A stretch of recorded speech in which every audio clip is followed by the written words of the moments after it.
dengan tema investasi jangka panjang yang tentu sangat adaptif dengan kehidupan zaman sekarang maupun di masa depan. Baik, berbicara tentang investasi jangka panjang,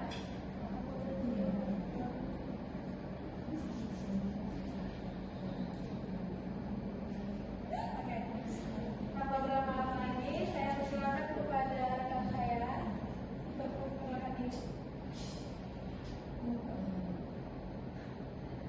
Selamat siang teman-teman. Siang. Saya Sendimara Sumanto sebagai pelatih 1. Saya ini sebagai pelatih 2. Baik, di sini kami akan menjelaskan mengenai investasi jangka panjang. Yang pertama,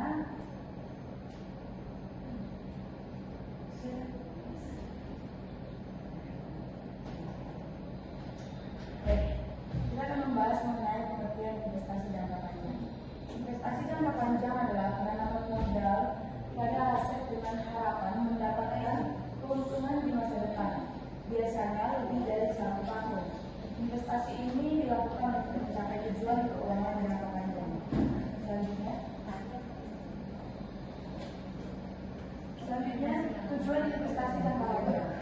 Tujuan investasi jangka panjang ini memiliki beberapa tujuan.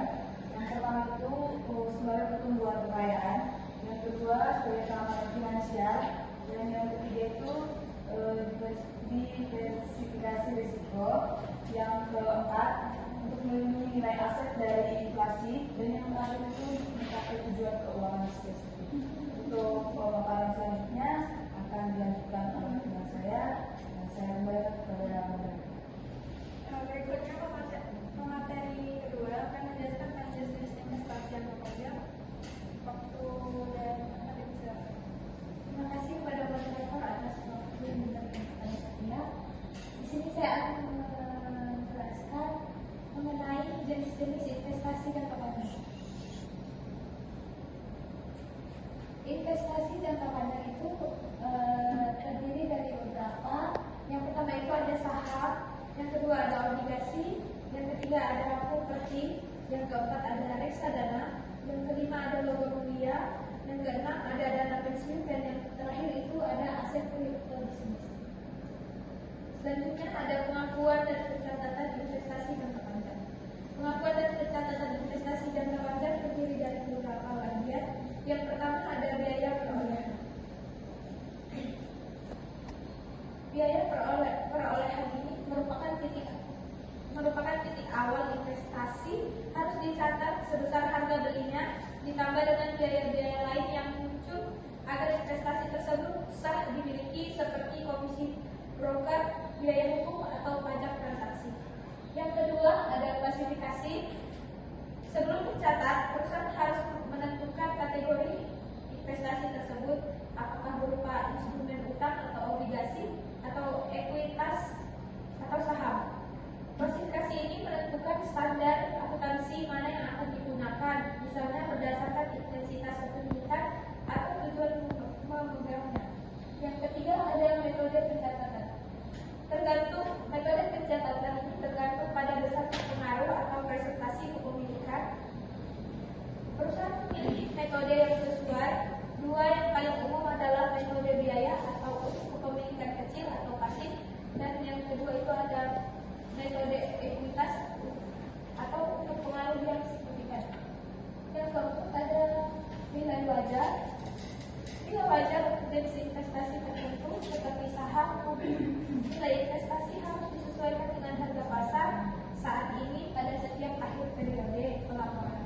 Selisihnya bisa diakui sebagai laba rugi atau masuk ke dalam komponen ekuitas. Yang kelima ada metode ekuitas. Metode ini digunakan jika investor memiliki pengaruh yang signifikan. Misalnya, kepemilikan saham 20% sampai 50%. Yang keenam ada penurunan nilai pengungkapan. Poin terakhir adalah transparansi. Perusahaan wajib menjelaskan di dalam catatan atas laporan keuangan mengenai jenis investasi yang dimiliki, kebijakan akuntansi yang digunakan, hingga risiko-risiko terkait investasi tersebut. Itu saja yang dapat saya sampaikan.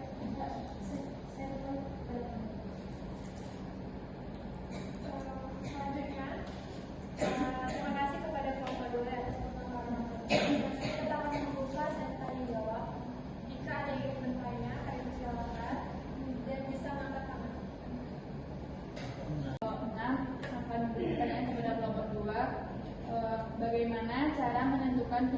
investasi jangka panjang sesuai dengan tujuan keuangan seseorang. Bagaimana cara menentukan pilihan investasi jangka panjang sesuai dengan tujuan keuangan seseorang?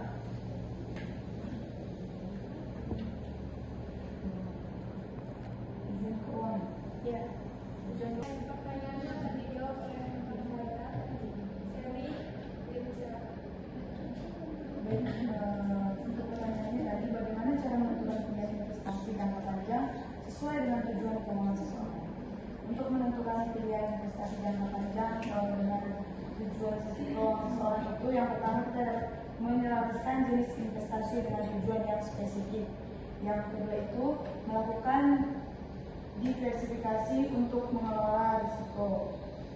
Yang ketiga itu mempertimbangkan metode pencatatan dan transparansi. Dan yang keempat itu evaluasi berdasarkan jangka waktu. Baik, apakah bisa dipahami atau kurang jelas? Berikutnya, apakah masih ada yang ingin bertanya? Jika ada yang bertanya, kami buka satu pertanyaan lagi. Jika tidak, kami akan mengakhiri sesi pemaparan hari ini. Izin bertanya, sebelumnya perkenalkan, nama saya Nurul Maulidia dari kelompok 4 ingin bertanya ke kelompok 2. Apa sih perbedaan dari metode nilai wajar dan metode ekuitas dalam pencatatan investasi jangka panjang ke depannya? Baik. Pertanyaannya akan dijawab oleh rekan saya. Oke, saya akan menjawab pertanyaan dari guru. Pertanyaannya adalah, apa perbedaan dari metode nilai wajar dengan metode ekuitas dalam pencatatan investasi jangka panjang? Dalam akuntansi investasi jangka panjang, perbedaan antara metode nilai wajar dan metode ekuitas terletak pada bagaimana investor memandang hubungannya dengan perusahaan tempat ia berinvestasi. Perbandingannya antara metode nilai wajar dan metode ekuitas terdiri dari 3 bagian. Yang pertama itu ada dasar penilaian dan perubahan nilai. Pada metode nilai wajar, investasi dicatat dan disesuaikan berdasarkan harga pasar yang berlaku di bursa atau pasar aktif. Jika harga pasar naik, nilai investasi di laporan keuangan ikut naik, begitu pula sebaliknya. Pada metode ekuitas, nilai investasi tidak mengikuti harga pasar, melainkan mengikuti kinerja internal perusahaan tersebut. Nilai investasi akan bertambah jika perusahaan tersebut membukukan laba dan berkurang jika perusahaan tersebut mengalami kerugian. Yang kedua, ada pengakuan pendapatan atau dividen.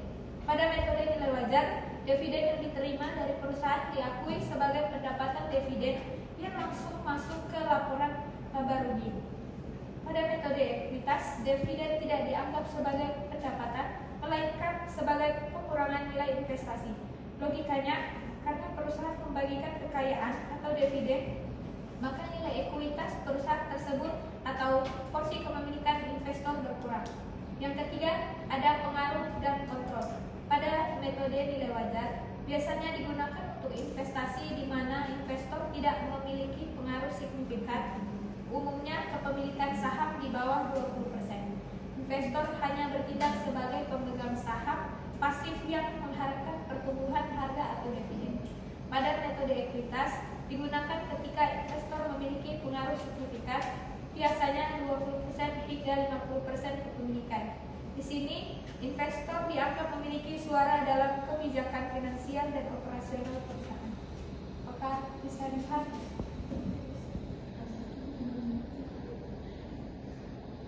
Baik, karena waktu yang terbatas dan kita yang telah selesai, maka presentasi hari ini telah berakhir dan dapat kami simpulkan bahwa investasi jangka panjang memberikan potensi alokasi besar namun memiliki risiko. Penting untuk memahami jenis investasi, metode pencatatan, serta risiko yang terlibat sebelum mengambil keputusan investasi.